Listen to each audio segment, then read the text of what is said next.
இன்றைய திராவிட முன்னேற்ற கழகத்தினுடைய தலைவர் தலைமையில் இருக்கின்ற திராவிட முன்னேற்ற கழகம் இந்த காலகட்டம் என்பது திராவிட முன்னேற்ற கழகத்திற்கு ஒரு பொற்காலம், தொடர்ந்து வெற்றிகளை குவித்துக் கொண்டிருக்கிற ஒரு பொற்காலம். 2019 40க்கு 39 என்று சொன்னால் 2024 40க்கு 40 இப்படிப்பட்ட வெற்றியை குவித்துக் கொண்டிருக்கிற திராவிட முன்னேற்ற கழகம் இன்றைக்கு பவள விழாவை கொண்டாடி கொண்டிருக்கிறது.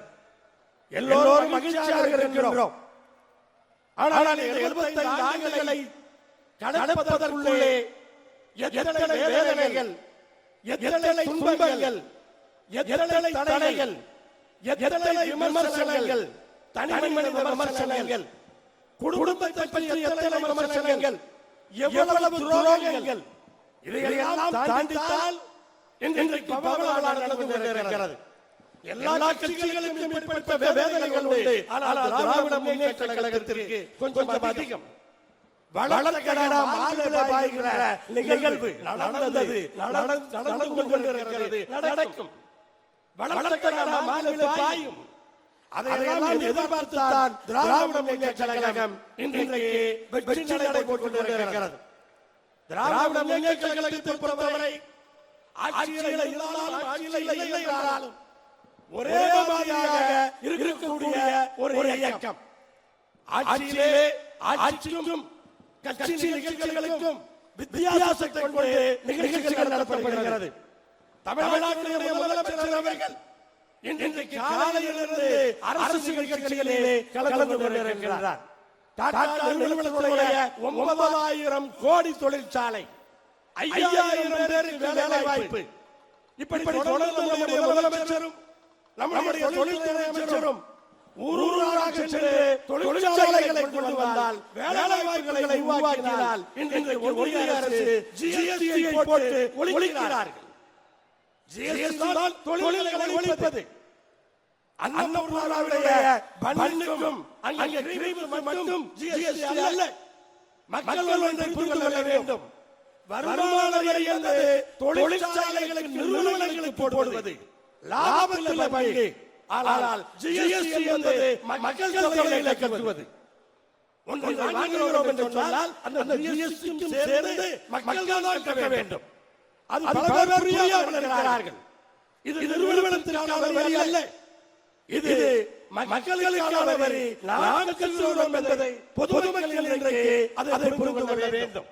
பல்வேறு திட்டங்களை, பல்வேறு முன்னேற்றங்களை திராவிட முன்னேற்ற கழகம் இன்றைக்கு செய்திருக்கிறது. அதிலே முக்கியமானது சமூக நீதி.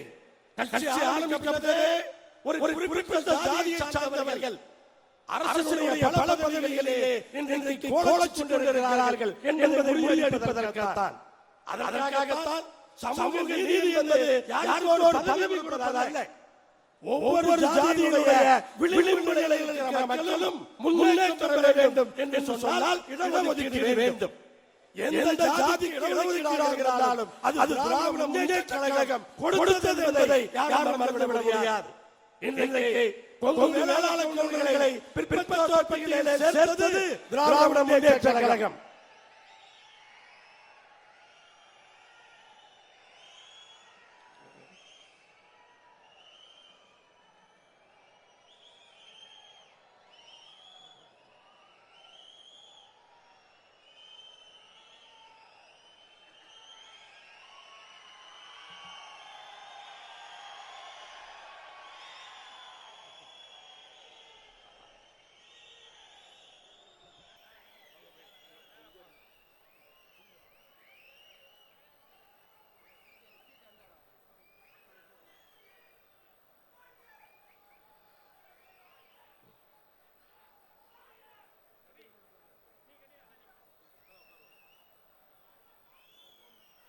கொங்கு வேளாண் கவுண்டர்களுக்கு பிற்படுத்தப்பட்டோர் பட்டியலிலே சேர்த்தது திராவிட முன்னேற்ற கழகம். வன்னியர்களை மிகவும் பிற்படுத்தப்பட்டோர் பட்டியலிலே சேர்த்தது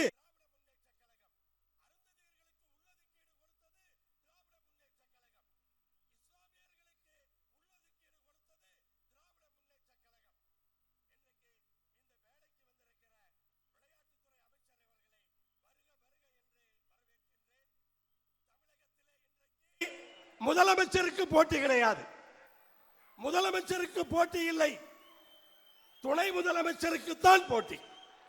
அப்படிப்பட்ட நிலைதான் இன்றைக்கு நடந்து கொண்டிருக்கிறது. யார் முதலமைச்சர்? திராவிட முன்னேற்ற கழக முதலமைச்சர். தனிப்பட்ட மனிதர் அல்ல, திராவிட முன்னேற்ற கழக கட்சி முதலமைச்சர். இன்றைக்கு துணை முதலமைச்சர் என்று சொன்னால் அதுவும் திராவிட முன்னேற்ற கழகம் தான். அதற்கு டிஎன்பிசி தேர்வு வச்சு பரீட்சை வச்சு தேர்ந்தெடுக்க முடியாது. பரீட்சை எழுதி துணை முதலமைச்சர் தேர்ந்தெடுக்க முடியுமா? பெரும்பான்மையாக இருக்கிற திராவிட முன்னேற்ற கழகம் தான் துணை முதலமைச்சர். அப்படி திராவிட முன்னேற்ற கழகத்தினுடைய தொண்டர்கள் யாரை ஏற்றுக்கொள்ளுகிறார்களோ அவர்கள் தான் துணை முதலமைச்சராக வர முடியும். அப்படிப்பட்ட ஜனநாயகத்திலே நாம் இன்றைக்கு வாழ்ந்து கொண்டிருக்கின்றோம்.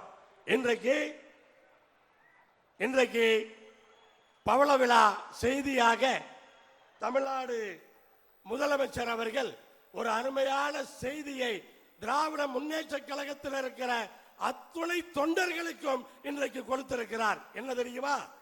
நம்முடைய அன்பு சகோதரர் செந்தில் பாலாஜி அவர்கள் சிறையில் இருந்து வந்த பொழுது தமிழ்நாடு முதலமைச்சர் அவர்கள் தன்னுடைய வலிமையான வார்த்தைகளால் வரவேற்றார்.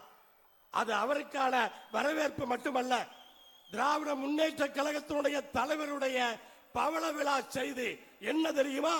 திராவிட முன்னேற்ற கழகத்தினுடைய கடைக்கோடி தொண்டனுக்கு ஒரு பிரச்சனை என்றாலும் கட்சி தலைவர் விட்டு கொடுக்க மாட்டார் என்ற செய்தியை தான் தமிழ்நாடு முதலமைச்சர் அவர்கள் இன்றைக்கு திராவிட முன்னேற்ற கழகத்தினுடைய தலைவராக கொடுத்திருக்கிறார். அப்படிப்பட்ட திராவிட முன்னேற்ற கழகத்தினுடைய இந்த பவள விழா மிகச் சிறப்பாக நடந்து கொண்டிருக்கிறது. நூற்றாண்டை நோக்கி திராவிட முன்னேற்ற கழகம் இன்றைக்கு வெற்றி நடை போட்டுக் கொண்டிருக்கிறது. இந்த தருணத்திலே திராவிட முன்னேற்ற கழகத்தினுடைய தலைவருக்கும் அந்த கட்சியினுடைய அனைத்து செயல் வீரர்களுக்கும் என்னுடைய வாழ்த்துக்களை கொங்குநாடு மக்கள் தேசிய கட்சியின் சார்பாக தெரிவித்து விடைபெறுகிறேன். நன்றி, வணக்கம்.